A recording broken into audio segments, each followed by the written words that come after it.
Hello everyone, welcome back to part 5 of Let's Play Cassette Beasts. We start off by fighting this rogue fusion. The fused enemy is Bullet Cabra, which is a fusion of Bulletino and Macabra.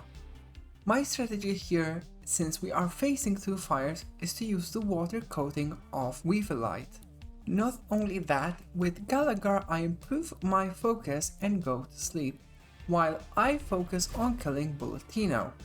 Bulletino's self-destruct applies fire damage to all, which now applies the self-healing from the steam of the fire-water interaction.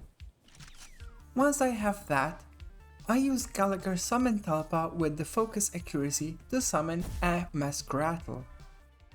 Now that I have a 3v1, I'm very comfortable and I use my water attacks on Bullet Cabra to apply exhaustion and weaken its attack. Eventually it becomes a simple 2v2 fight that we continue to proceed and win. One of the things I will be focusing in this episode is to finish Hoylake's mission. I go look for a Thwackalope where he suggests. Obviously we don't see Thwackalope in the overworld, so I get into some fights with Masquerattle and we do find the Thwackalope, which I record. After that I go to Hoylake to collect my reward and he gives me another mission to catch a Nevermorph.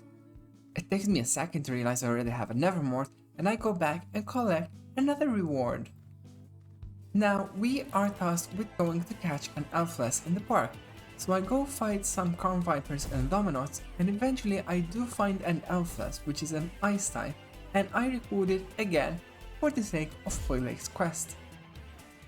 With the Elfless recording, Hoylake's quest is now complete, and now Hoylake may give us more rewards based on how many recordings we have.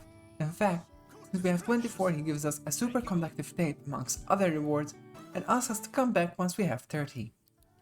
In the town hall there's also leader Ianthe, who we need to talk to continue Meredith's quest. We talk to her about the record and she points us towards Fall Down Mall. She hands us a letter that we have to pass on to Meredith. After we hand in the letter to Meredith, she gets the keys to go to the Fall Down Center and therefore she joins us as a partner with her tape Kate Halley.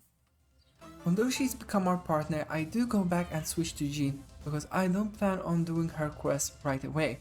Again, reminder from episode 2, picking Eugene is still a bad idea because we still do not have fusion unlocked with Eugene. Now that I've got Bulletino, I return to the cave that we earlier kind of explored but did find nothing, because I remember there was a rock that we can dash through. Interestingly, the rock only unveils a box, so there is actually another puzzle that does not revolve it.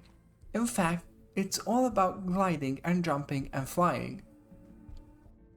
After flying around and activating a lot of green puzzle buttons, we are actually able to get to the end bit where there are two monsters cornering the resident.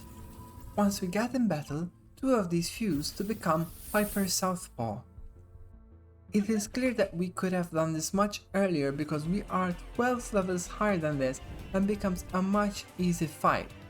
Because of this, after the battle I decide to up my AR smartness and level scaling to an impenetrable grind so that in case I skip somewhere again, I do not have that level discrepancy but I still face a good challenge.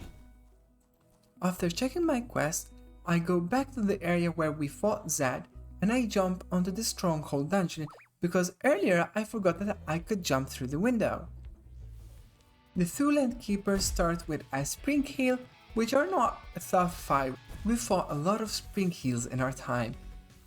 Their second transformation is Hopskin and Snoopin, which I assume is the evolution of spring heal, but with a couple of Brick Blast from Weaverlight and a Bomb Blast from Vendemon, we defeat the land keepers and complete our second stronghold. When you don't know what to do, you go back to town and talk to people and they give you some little rumors, and we hear a rumor about Captain Penny Dreadful being in towards the New London, the Deadlands in the east side. As a little good boy that I am, I follow some instructions and go towards the east side and I kind of glide over to what appears to be a beachy area and I find a Lopsicle, which is Traffic Crab's other evolution line. I must say, poisoning it makes it look cute. In this battle, the tamer eventually transforms into Salamagus.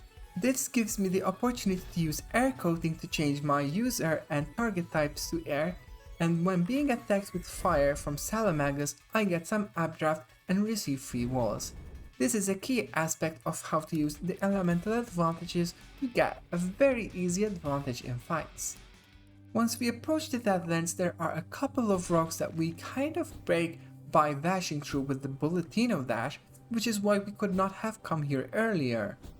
In this new area, we do have some tamer fights, but we also find a new wild monster, Sandtime, which is an hourglass with sand broken in the bottom, and it looks very cool.